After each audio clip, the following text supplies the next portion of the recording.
Padre, inclinamos nuestros rostros a ti, con gozo, Señor, y gran alegría. Realmente, Señor, qué bendición tu presencia en nuestras vidas. Tú te has humillado para exaltarnos.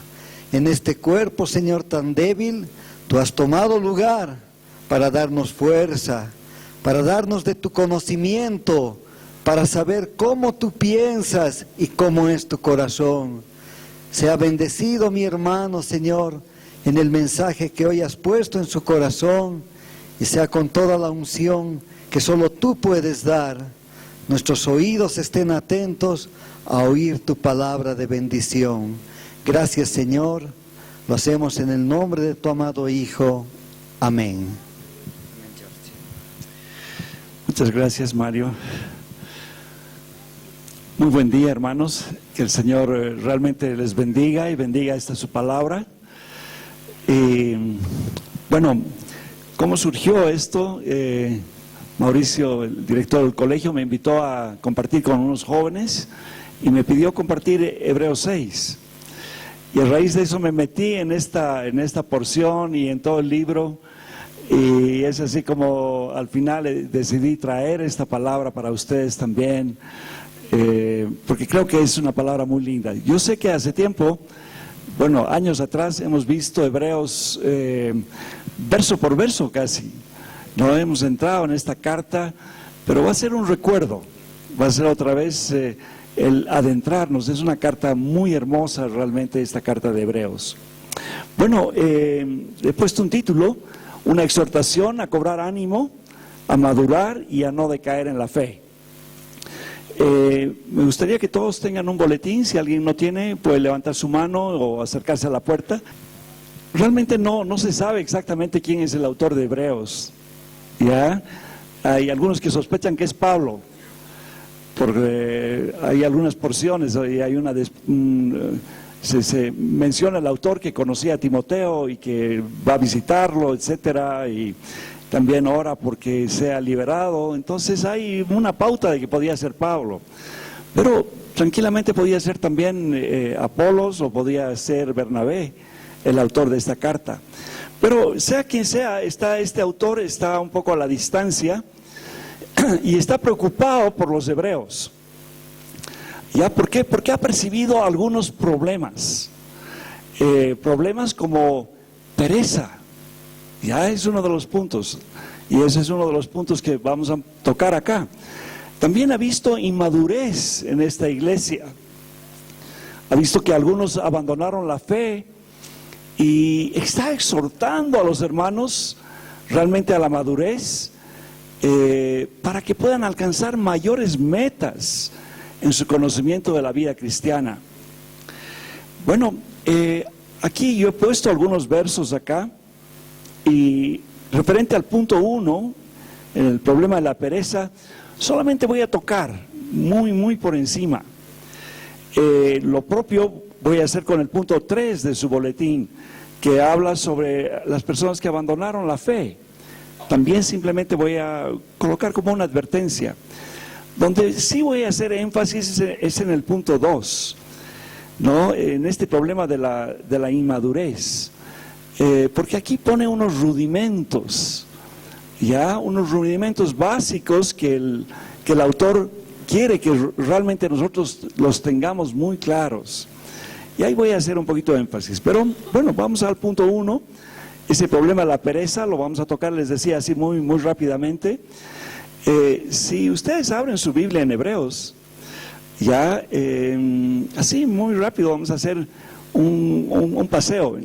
En el capítulo 1, realmente el autor comienza hablando de que Cristo realmente es creador del universo, ¿no? Y comienza a hablar de que Jesús realmente es el resplandor de la gloria de Dios. O sea, a través de Cristo podemos ver a Dios, ¿no? Él se ha hecho humano realmente para que podamos ver, ¿no? Uno de sus discípulos le dice: muéstranos al Padre y nos basta. Y el Señor Jesús le dice: tanto tiempo he estado contigo y no me conoces, ¿verdad? O sea, el que me ha visto a mí, ha visto al Padre. Entonces realmente Jesús es el resplandor de esa gloria del Padre. Es la imagen misma de la sustancia de Dios, porque es Dios. Bueno, después continúa el autor y comienza a decir, Cristo es superior a los ángeles, es más grande que los ángeles. Bueno, y aquellos hebreos que habían recibido la ley de Dios, y Moisés realmente era un ícono para ellos, el autor les dice, ¿saben qué? Jesús es mayor que Moisés, es superior a la ley, es más grande que la ley. Y sigue exponiendo. Y continúa más adelante y nos dice, Jesús es un sumo sacerdote, ¿no? Pero no es un sumo sacerdote de la orden de Aarón, es un sumo sacerdote de la orden de Melquisedec, un sacerdote que no ha tenido principio ni fin de días. Gracias, Edgar. Entonces ahí nos va exponiendo de que realmente Jesús es un sumo sacerdote. Y ahora eso es, bueno, contamos con Él, ¿no? Él está para interceder al lado del Padre por nosotros. Él está orando por nuestras vidas, está orando por nosotros, ¿verdad? Bueno, y a lo largo de estos 5 capítulos va haciendo exhortaciones, realmente para que las personas, o sea, esta iglesia, y eso se aplica a nosotros. O sea, si bien este autor está escribiendo a los hebreos, esto también nos habla a nosotros hoy día, ¿verdad? Y les está diciendo, bueno, la única forma que ustedes entren en el reposo de Dios es que crean en la obra de Dios, que crean en lo que el Señor realmente ha hecho. Y los exhorta a que no sean incrédulos ni perezosos, y que realmente entren en el reposo del Señor. Amén. Bueno, ahora vamos a entrar ahí en el boletín, en ese primer verso, donde habla de Hebreos 5, 11 al 14, dice, acerca de esto tenemos mucho que decir y es difícil de explicar, puesto que os habéis hecho tardos. Miren, o sea, el autor les está hablando de Cristo y de todas esas cosas que les he mencionado antes, pero le está diciendo, pero ustedes se han hecho perezosos, ¿ya? Yo quisiera contarles muchas cosas más, lo cual va a ser más adelante en el libro, pero les dice, nos ha sido, tengo muchas cosas que decirles y es difícil de explicar, porque se han hecho tardos. Ese tardos es perezosos, ¿ya? Bueno, realmente los hermanos se habían vuelto, no sé, habían tomado las promesas de Dios como algo habitual. Ya no les había dado el peso que realmente tenían. Y entendemos esto, porque a veces los afanes de la vida, ¿no? Este mundo así muy diligente, nos apartan de la palabra y nos apartan de la oración, ¿ya? Y así estaba este pueblo también, así como estamos nosotros, ¿no? Cuando estamos afanados, somos más sensibles a pecar o realmente a apartarnos de las cosas del Señor, ¿no? Y bueno, si realmente quieren tener una idea, comencemos a pensar, ¿cómo están nuestros devocionales diarios? O sea, ¿cómo fue nuestro devocional el día de ayer o el día de anteayer? En esta semana, ¿cuánto hemos leído de la palabra? ¿O cuánto tiempo hemos pasado en oración? ¿No? Entonces, bueno, ahí viene la exhortación. Verso 12 dice, porque aunque ya debierais ser maestros, otra vez tienen necesidad de que alguien nos enseñe los principios elementales, los primeros rudimentos de la palabra de Dios. Y habéis llegado a tener necesidad de leche y no de alimento sólido. Bueno, el autor está diciendo, mira, cuando debería estarles enseñando cosas de Cristo, de su deidad, de su sacerdocio, tengo que enseñarles cosas muy elementales, rudimentos básicos les está diciendo, ¿ya? Leo verso 13 y verso 14. Porque todo el que toma solo leche no está acostumbrado a la palabra de justicia, porque es niño. Pero el alimento sólido es para los adultos, los cuales por la práctica tienen los sentidos ejercitados para discernir el bien y el mal. Bueno, aquí está diciendo que cuando estamos leyendo la palabra, cuando estamos practicando la oración, nuestra comunión con Dios, nuestros sentidos vienen a ser ejercitados para discernir el mal y el bien, ¿no? O sea, tú te recuerdas de la palabra en cualquier ocasión y sabes cómo salir adelante, ya porque has sido entrenado en eso, porque has sido ejercitado. Es como un atleta, ya el atleta no se hace el día de la competencia. Cuando yo fui a ese curso al colegio, pregunté si había algún atleta por ahí. Y alguien levantó la mano y le dije, ¿cuántas horas practicas? Entre 3 a 4 horas al día. Ya, y había un músico por ahí, le pregunté cuántas horas practicaba, me dijo que más de 1 hora al día. Bueno, es igual con nosotros, queridos. Dice acá la palabra que nuestros sentidos tienen que ser ejercitados, tienen que ser entrenados realmente para discernir el bien y el mal. Ya, para que no enfrentemos una situación y no sepamos qué hacer. El Espíritu Santo nos va a recordar la palabra de Dios y vamos a salir adelante. Amén. Bueno, tengamos cuidado en esta parte, simplemente de simplificar nuestra vida devocional y leer unos cuantos versículos, un ratito orar antes de salir a la calle, ¿verdad? No, yo vivo en Los Pinos, hay un montón de gente ahí. Y siempre me cruzo con personas que están saliendo de su bloque y hacen esto. ¿Ustedes también? Sí, ¿qué están haciendo? Bueno, este momento, quién sabe, con un corazón intencional y correcto. Están encomendando su vida al Señor, a lo que va a pasar en ese día, ¿verdad? Pero que no sea nuestra oración así. No solamente al momento de salir, al momento de pisar la calle, ¿verdad? Sino que tengamos un tiempito lindo en la casa, ¿ya? Bueno, entonces acá está la exhortación realmente a que no seamos perezosos. Eso es lo que nos está exhortando eso. Pero al margen de esto, el autor nos está diciendo, bueno,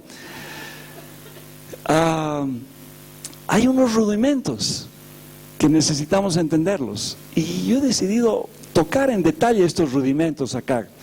Y eso está en Hebreos 6:1, del 1 al 3.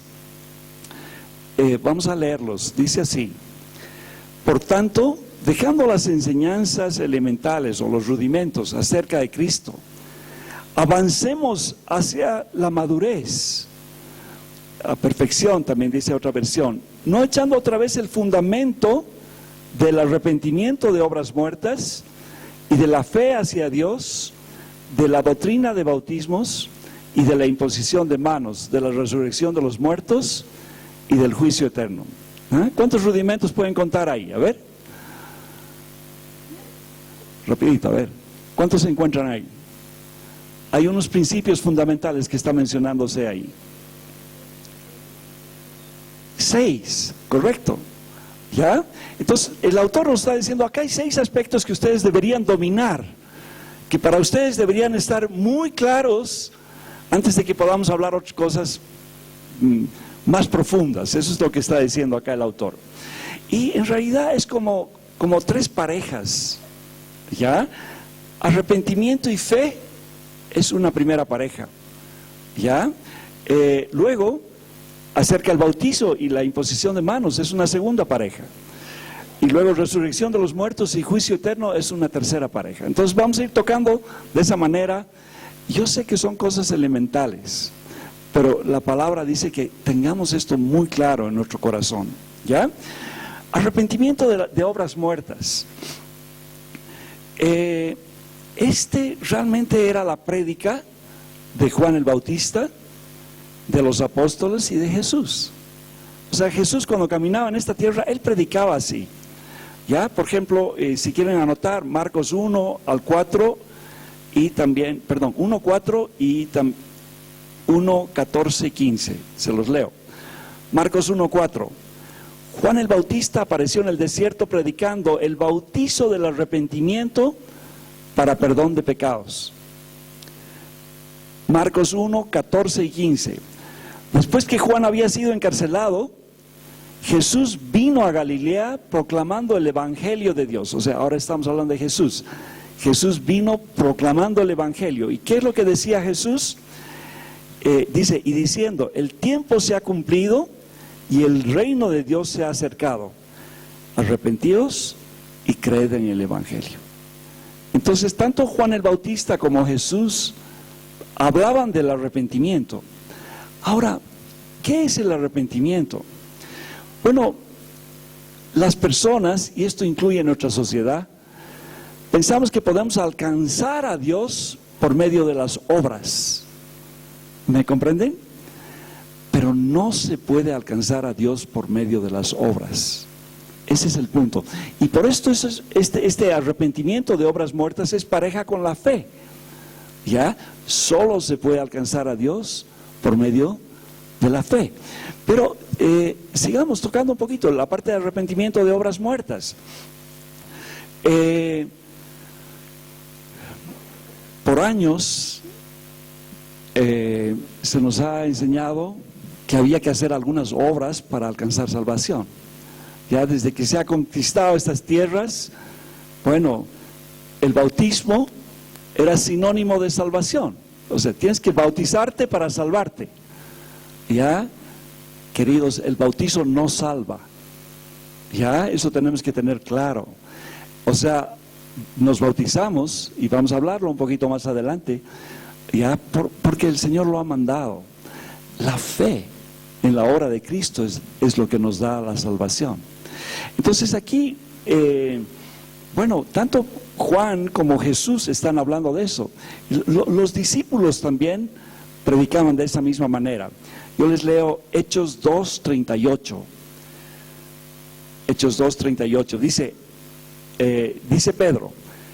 Y Pedro les dijo, arrepentíos y sed bautizados cada uno de vosotros en el nombre de Jesucristo para perdón de pecados y recibiréis el don del Espíritu Santo. Esa era la prédica de Pedro. Vamos a continuar otra vez con Hechos 3:19. Hechos 3:19. Por tanto, arrepentíos y convertíos para que vuestros pecados sean borrados a fin de que tiempos de refrigerio vengan de la presencia del Señor. Otro verso más, Hechos 5:29 al 31. Hechos 5:29 al 31. Mas respondiendo Pedro y los apóstoles, o sea, querían que se callen, que no hablen. Ya les dicen ustedes, no hablen de este nombre. Y responden Pedro y los apóstoles. Dijeron, ¿debemos obedecer a Dios antes que a los hombres? El Dios de nuestros padres resucitó a Jesús, a quien vosotros habéis matado colgándole en una cruz. A este Dios exaltó a su diestra como príncipe y salvador, para dar arrepentimiento a Israel y perdón de pecados. Entonces estamos viendo que tanto Juan el Bautista, Jesús y los apóstoles realmente predicaban el arrepentimiento.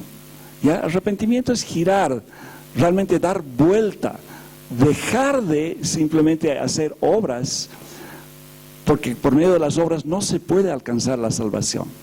Ahora, no que las obras sean malas, dice que Dios ha preparado obras para que caminemos en ellas. ¿Ya? Y debemos ser llenos de buenas obras, ¿comprenden? Pero las obras no nos salvan. ¿Ya? Y ese es un velo que realmente el catolicismo ha puesto sobre nuestra nación. Ya la gente quiere que a través de, ir a la misa, o a través de peregrinaciones, o a través, ya le digo, de hacer cosas, alcanzar la salvación. Pero eso es una mentira, eso es un error. Ya, eso es un error doctrinal. Por eso es que está mencionado acá que es importante. Ahora, le decía, la pareja del arrepentimiento es la fe. A ver, vamos a continuar un poquito con esto.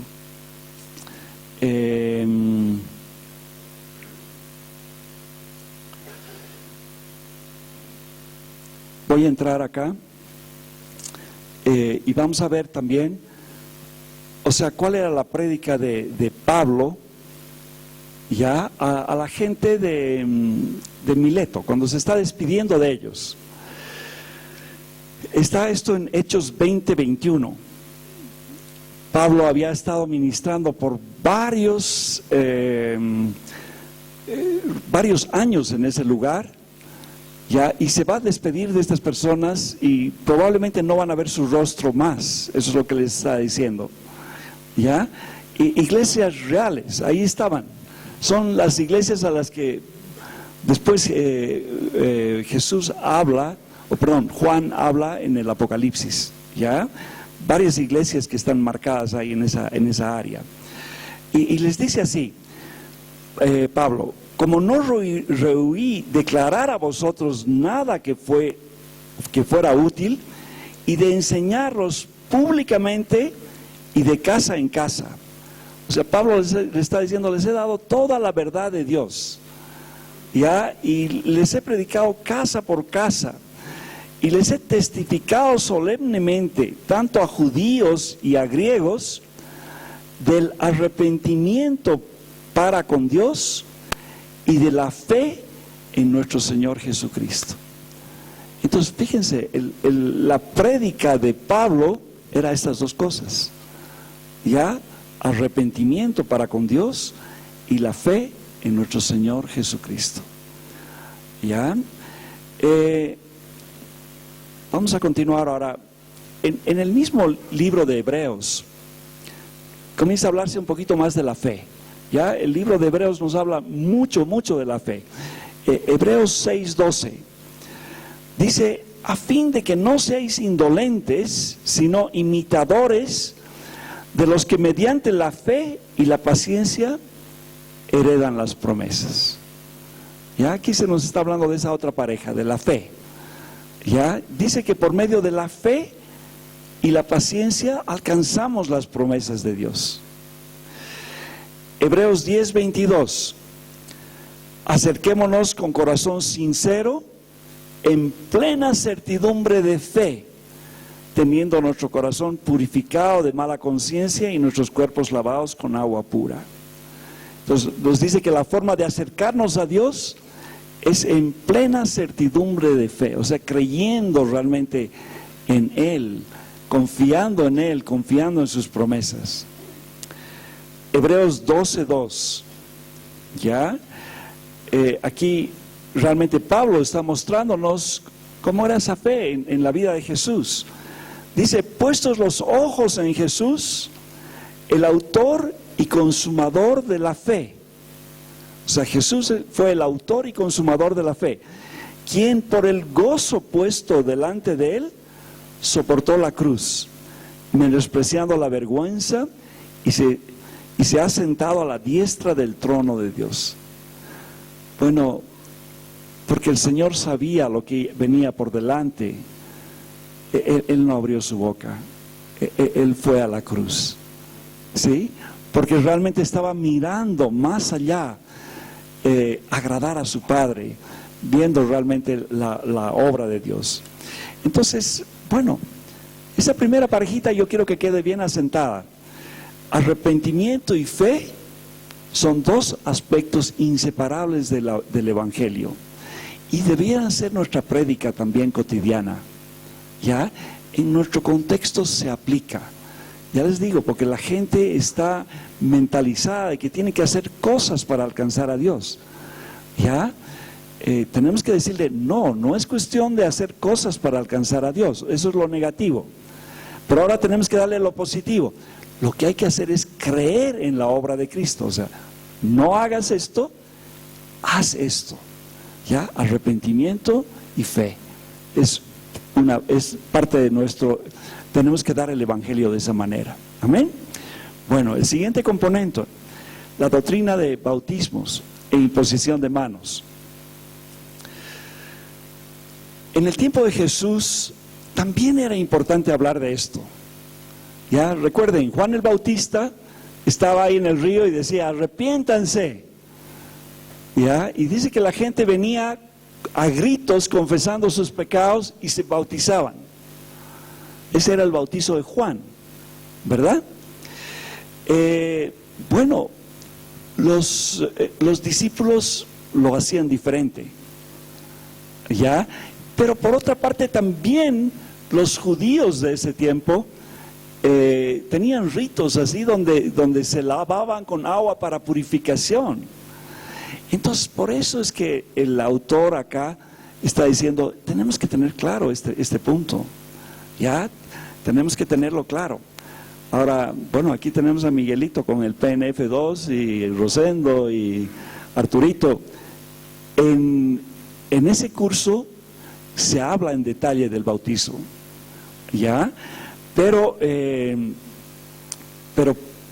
por lo menos para nosotros ahorita tiene que estar muy, muy claro los siguientes puntos. Uno, el bautizo no salva a nadie, ¿ya? Luego, es una ordenanza que junto con la Santa Cena nos ha dado el Señor. Él nos ha dado orden, por eso es ordenanza, de bautizar y de compartir el pan y el vino, ¿verdad? Esas son las dos ordenanzas. Bueno, el bautizo es un testimonio público de nuestra fe. Por eso nos bautizamos, ya, porque algo ha pasado internamente en nosotros. Ya es un testimonio de algo interno que ha ocurrido en nuestra vida, que lo manifestamos externamente con el bautizo. Decimos, hemos nacido de nuevo y lo mostramos como un testimonio público para la iglesia o para familiares, ¿verdad? En Romanos 6, del 1 al 10, ustedes pueden ver en detalle, ya realmente hay un simbolismo muy lindo, ¿verdad? Como se nos habla de que realmente morimos a una vieja manera de vivir y somos sepultados por el bautizo, ¿sí? Realmente sumergidos, sepultados por el bautizo, ¿ya? ¿Para qué? Para resucitar a una nueva vida. Entonces, Romanos 6, del 1 al 10, nos da una imagen muy clara de lo que el Señor quiere. Dejar una vida pasada, realmente, y resucitar a una nueva vida, ¿ya? Y eso es lo que realmente el Señor ha hecho en nosotros. Bueno, no es que hayan varios bautizos. Efesios 4:5 nos dice, nos habla de que hay un solo bautizo, ¿verdad? Nos bautizamos en el nombre del Padre, del Hijo, del Espíritu Santo. En el nombre de Jesús bautizamos. Y bueno, a propósito, si es que alguien no se ha bautizado aquí, Mario es el bautista oficial, Así que si alguien necesita, pues acérquese. Tenemos que obedecer esa orden, ¿ya? Y ir adelante. Pongo algunos versos así muy concretos. Hechos 8, 35 al 37.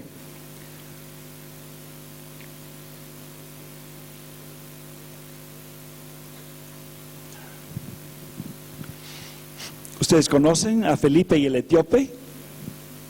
Ya Felipe milagrosamente se sube al carro de este etíope está leyendo el libro de Isaías, está leyendo Isaías 53, y Felipe le dice, ¿entiendes?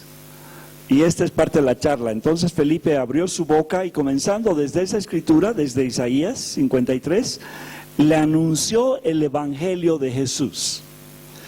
Y yendo por el camino llegaron a un lugar donde había agua, y el eunuco dijo, mira, hay agua.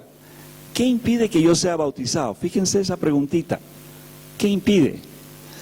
Y Felipe dijo, si crees de todo tu corazón, puedes. ¿Ya? O sea, ¿cuál es el requisito? creer de todo corazón. ¿Y qué dice? Respondió él y dijo, creo que Jesucristo es el Hijo de Dios. Entonces, ¿qué le estaba predicando Felipe? Le estaba predicando de Cristo. Entonces, creo que Jesucristo es el Hijo de Dios. Esa tiene que ser nuestra prédica, hermanos. Ya no tenemos que predicar otras cosas adicionales al Evangelio. Este es el Evangelio que debemos predicar. Amén. Bueno, ¿por qué es importante esto? Porque si bien en el tiempo de Jesús había problemas con la cuestión de bautismo, hoy en día también hay. Ya hay diferencias tanto en la iglesia evangélica internamente como fuera, ¿verdad? Se bautizan niños, hay que bautizar adultos, ¿comprenden? Es por aspersión, es por inmersión. Entonces, bueno, aquí queda claro, hermanos, que en este pasaje, aquí hay aguas. Ya no está hablando de un chisguetito, ¿no? Como una pistolita de agua, digamos, ¿no? Aquí hay aguas, hay un río, o sea, es inmersión, por ese simbolismo que tenemos en Romanos 6, ¿verdad?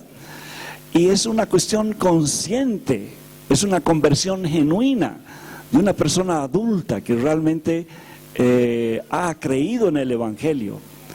Ya a veces hay un poquito ese tema de esa crisis. Alguna vez se me ha acercado un niño de 6 años y a mí me ha hecho parar de manos. ¿Eh? Quiero bautizarme. Wow, qué difícil esa pregunta.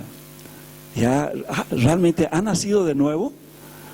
Porque el bautizo es eso, es un testimonio público de algo interno que ha ocurrido en su corazón. ¿Ya? Bueno, si realmente un niño, y ahí pueden variar las edades, han nacido de nuevo, puede bautizarse. ¿Me comprenden? Ya no es esto para un chiquito de 4 años, 5 años. Un poquito, tiene que haber un poquito de madurez.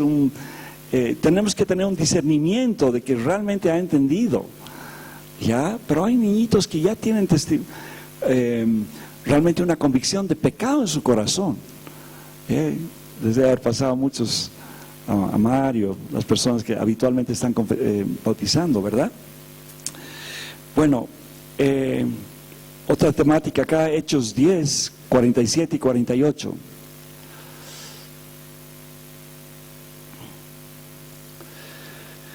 Pedro está con Cornelio.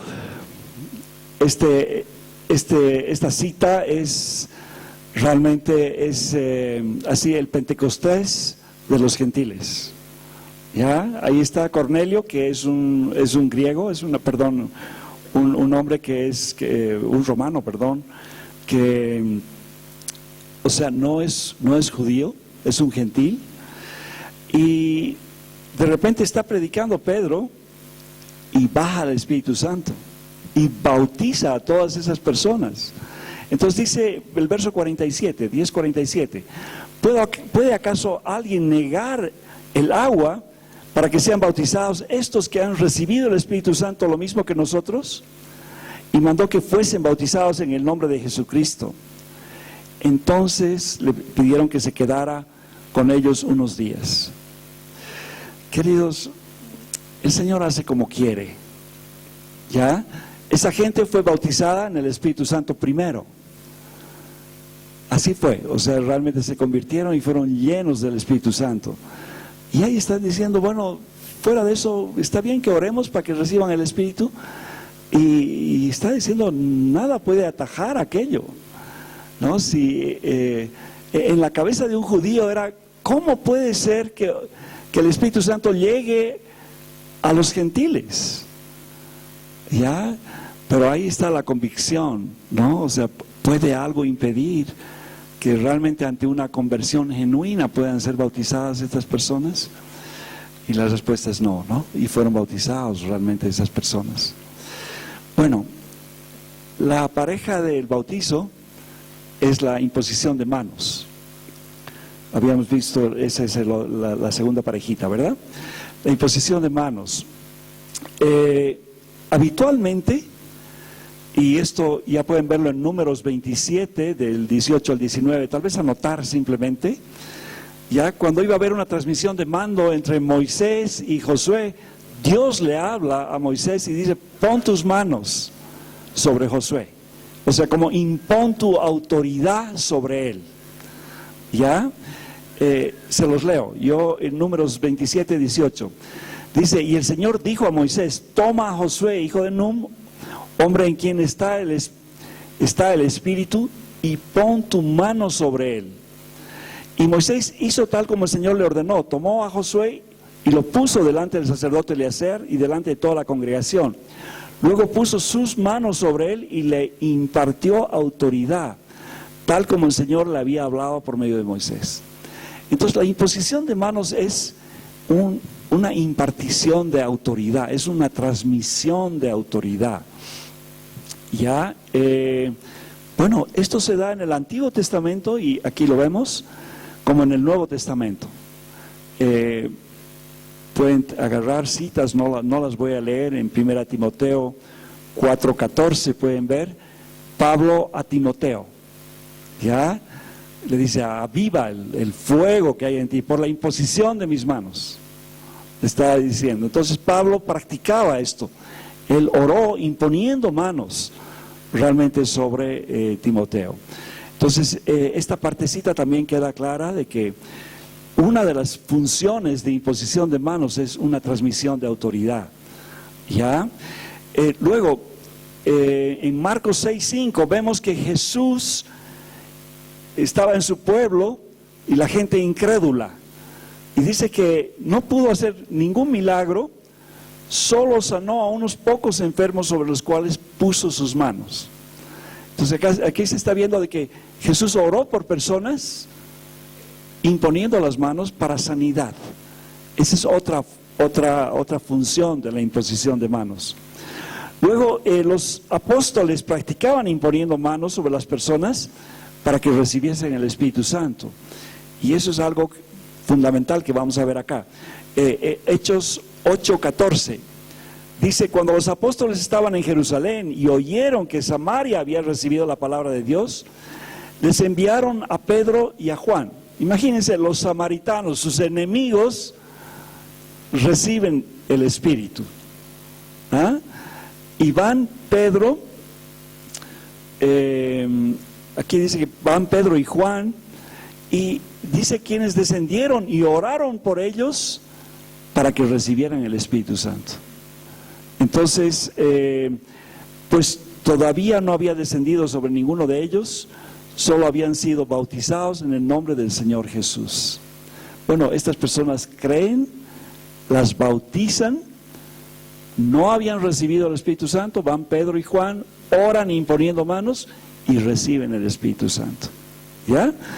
Entonces ahí vemos que era una práctica, digamos, habitual. Bueno, nosotros hoy en día creemos en la imposición de manos para orar por sanidad. ¿Ya? Es algo que practicamos. También para establecer un ministerio. Oramos por personas cuando están comenzando su ministerio, cuando están ejerciendo su ministerio. Oramos imponiendo manos, ¿verdad? Y también oramos por personas para que sean llenas del Espíritu Santo. ¿Ya? Bueno, eso es algo que debemos practicar en nuestra vida, ¿verdad? Bueno, gracias a Dios por esto. Ya, a un principio esto no lo sabíamos, amados. Yo he venido al Señor, he recibido su Espíritu Santo y 5 años después me he bautizado, porque nadie me había hablado del bautizo. ¿Me comprenden? Por eso es que ahora instruimos, ahora enseñamos, para que la gente pueda, las personas, cada uno de nosotros, realmente podamos seguir la ordenanza del Señor, ¿no? Y podamos practicar aquello que el Señor realmente quiere. Bueno, la última parejita dice resurrección de los muertos y juicio eterno.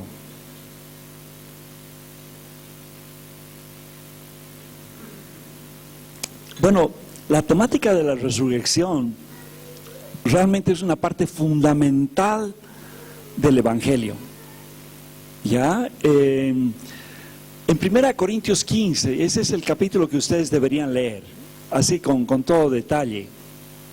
Ya, yo voy a leer del 1 al 8, porque aquí Pablo está comenzando ese capítulo y está exponiendo el Evangelio.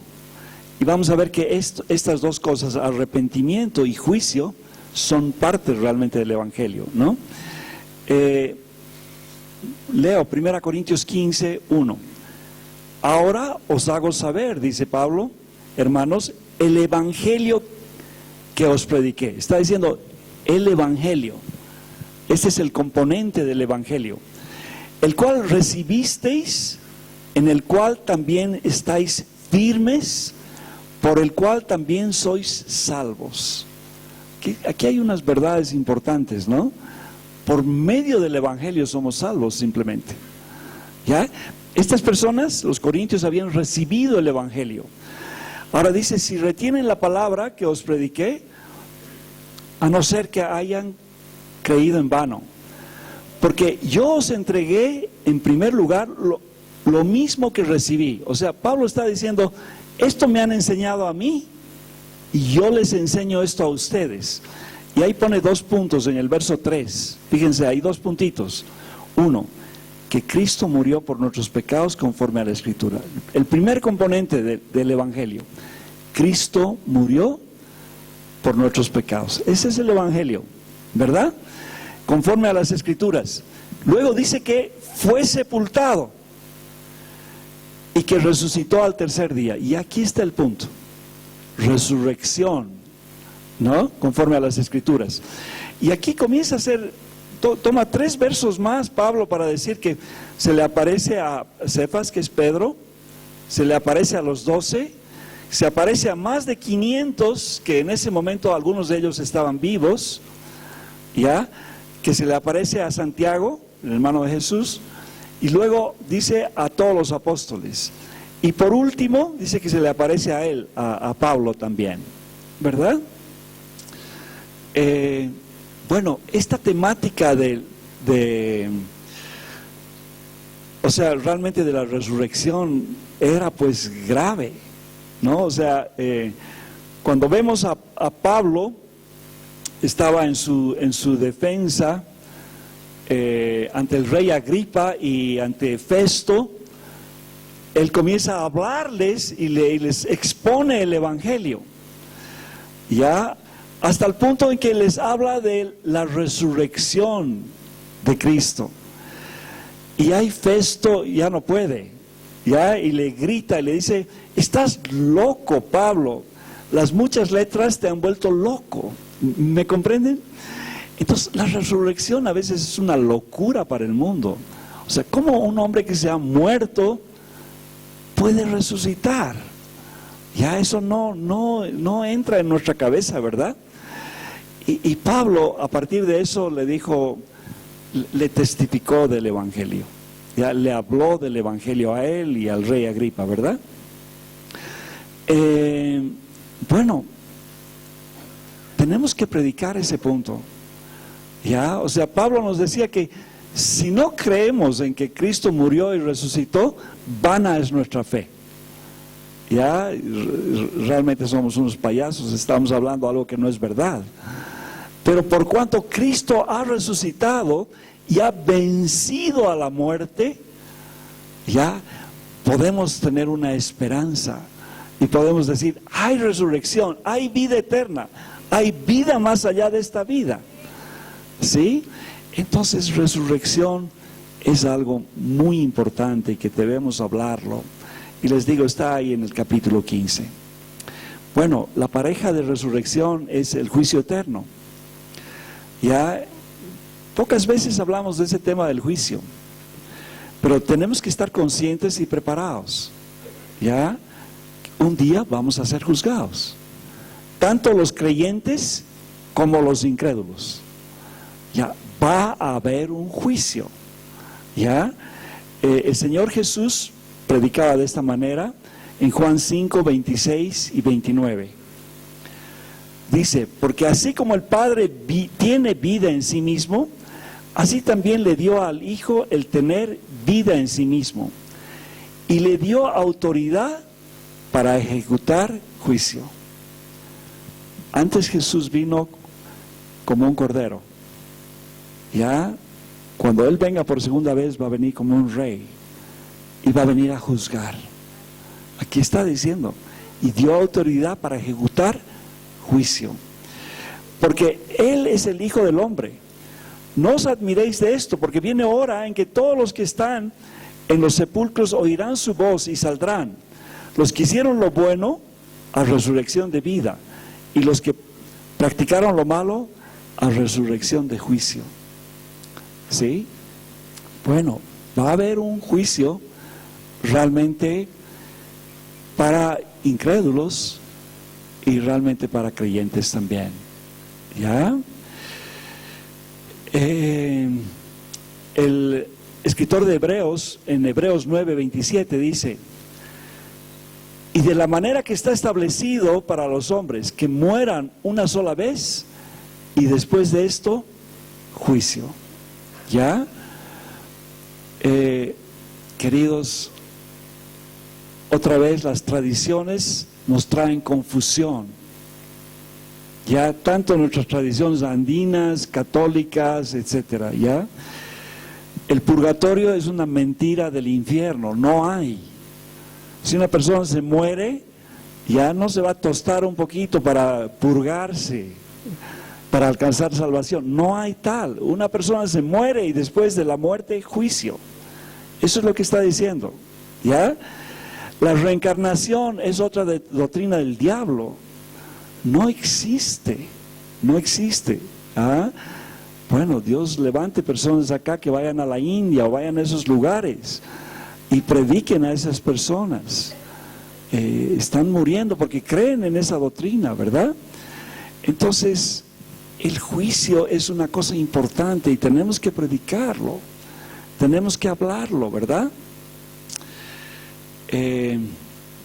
Bueno, acá hay una advertencia muy severa en Hebreos 10, 26 al 31. Hebreos 10, 26 al 31. Dice, porque si continuamos pecando deliberadamente, después de haber recibido el conocimiento de la verdad, ya no queda sacrificio alguno por los pecados, sino cierta horrenda expectación de juicio y furia de un fuego que ha de consumir a los adversarios. Queridos, hay juicio eterno y hay infierno. El infierno no es un cuento. Ya en el infierno realmente se va a descargar la ira de Dios, que es lo justo, que es lo correcto. Ya, porque Él ha hecho todo para que podamos ser salvos. Ahora, ¿por qué es importante? Bueno, yo tengo más versos, pero no puedo ahora por hora. ¿Por qué es importante entender esto del juicio? Gruden nos habla y nos dice, por un lado, esto va a satisfacer nuestro sentido interno de una necesidad de justicia en este mundo. ¿No? O sea, ¿cuánto nuestro corazón desea justicia? Cuando vemos nuestras leyes, cuando vemos nuestros gobernantes, cuando vemos injusticias, ¿verdad? Bueno, un día se van a abrir los libros y todo va a salir a luz. Ya, estemos conscientes de eso.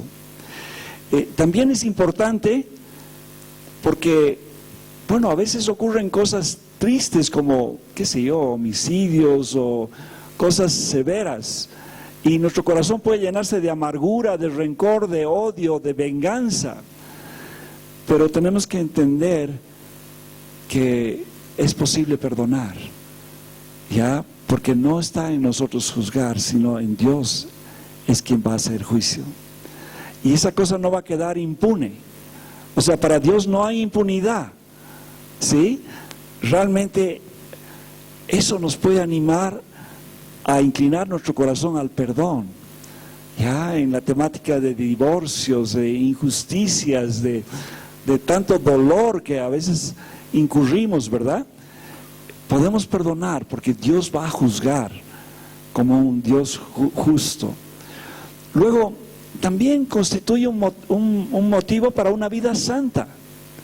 O sea, nos empuja, nos anima a tener una vida santa. Ya, por un lado es importante que demos cuentas de nuestra vida acá cuando estamos en esta tierra. mejor que demos cuenta. Si alguien nos jale nuestras orejas y nos diga estás mal, corrige, anda adelante antes de que estemos en el trono y ahí no haya vuelta que darle, ¿verdad? Bueno, y también constituye un motivo importante para evangelizar a este mundo, ¿no? Hay gente que se va a perder si es que no les advertimos, si es que no les hablamos del Señor. Ya, entonces tenemos que tener un corazón que así como a nosotros nos han hablado, también nosotros debemos hablar. Amén. Bueno, queridos, a ver, voy a tratar de usar 5 minutitos más, corriendo un poco acá para el punto 3.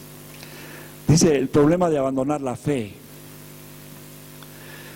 Bueno, Hebreos por lo menos da como unas 5 advertencias muy severas, ¿ya?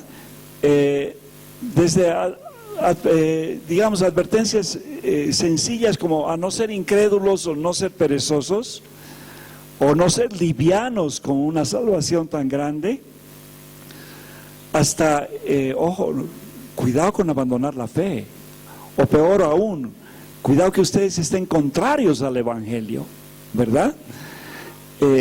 Hebreos 3, 7 al 19, pueden anotarlo. Hay una primera advertencia ahí.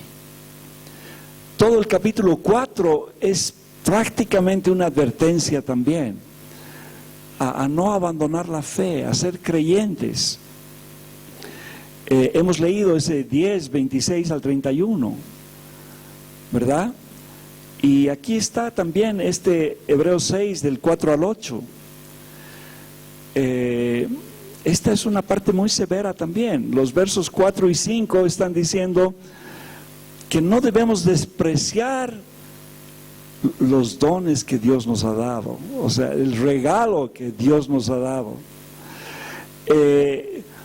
Los versos 7 y 8 de este Hebreos 6, 4 al 8, que lo tienen en el boletín, ya nos está hablando de que Hebreos 6, perdón, dice de no rechazar al Hijo de Dios. O sea, el Hijo de Dios es nuestra única oportunidad de salvación. No despreciemos eso, una salvación tan grande. En los versos 7 y 8, no despreciar la bendición de su gracia. Ya aquí es muy lindo como de alguna forma habían agricultores ahí, les está hablando en su lenguaje. Le está diciendo, cuando la lluvia cae, riega la tierra para que produzca fruto, y se espera que produzca fruto. Ya no se espera que produzca espinos, abrojos, ya que no produzca fruto. Entonces está diciendo que no despreciemos la bendición de Dios. O sea, Dios nos bendice, recibamos esa bendición. Amén. Bueno, y en eso entramos al punto 4, nos conduce a un ánimo, a una vida madura y plena. Ya, hasta ese capítulo 6 nos ha dicho, tengan claro estos rudimentos, estas son verdades elementales, porque hay más, ¿ya? Y después continúa y comienza a hablar del sacerdocio de Cristo, y continúa en los siguientes capítulos y habla del antiguo pacto y del nuevo pacto, y después le sigue hablando a los hermanos de la importancia de la fe, y en el capítulo 11 les dice, estos son los héroes de la fe, estos hombres han perseverado hasta el final, aunque han sufrido, anímense, está diciendo de alguna forma. Luego en el capítulo 11 y 12 también está hablando de Cristo. Miren, imítenlo a Él, como por la fe ha ido hacia adelante. Y por favor, si son disciplinados, no tengan desánimo, vayan adelante. Porque Dios, como un padre, disciplina a sus hijos para que lleguen al final, ¿verdad? Eso es lo que está diciendo. Bueno, esta carta es de mucho ánimo, es de mucho ánimo. Vamos a leer 4 versos juntos ahora. Y ahora sí quisiera que abran su Biblia en Hebreos 6, del 9 al 12. Hebreos 6, del 9 al 12. Y con esto vamos a concluir. Dice: pero en cuanto a vosotros, amados, a los que estamos acá, aunque hablamos de esta manera, estamos persuadidos de las cosas que son mejores y que pertenecen a la salvación. O sea, nos está hablando del futuro, ¿no? Porque Dios no es injusto para olvidarse de vuestra obra y del amor que habéis mostrado hacia su nombre, habiendo servido y sirviendo aún a los santos. Pero deseamos que cada uno de vosotros muestre la misma solicitud hasta el fin, para alcanzar la plena seguridad de la esperanza, a fin de que no sean indolentes, sino imitadores de los que mediante la fe y la paciencia heredaron las promesas. Amén. Vamos a ponernos en pie un minutito, vamos a orar al Señor.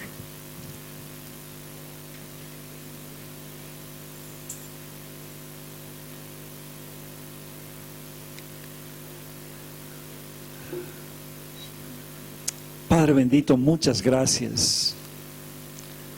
Gracias por tu palabra, Señor. Gracias por esas advertencias severas. Y gracias por todas esas promesas. Por favor, afirma nuestro corazón en la fe. Y tú, con tu gracia, Señor, ayúdanos a dar frutos, Señor. Danos tu gracia para caminar hacia adelante, Señor. Ayúdanos a revisar esta carta nuevamente y mirar tus promesas y retenerlas y guardarlas, Señor. Yo te pido por cada uno de mis hermanos que están acá, para que todos estemos allá en ese día, sentados a tu mesa, y que tú puedas decirnos: buen siervo y fiel. Sí, en lo poco hemos sido fieles, que nos pongas en lo mucho, Señor, en tu reino. Gracias, Padre. En el nombre de Jesús oramos. Amén. Un abrazo a tu hermano y dale una verdad bíblica.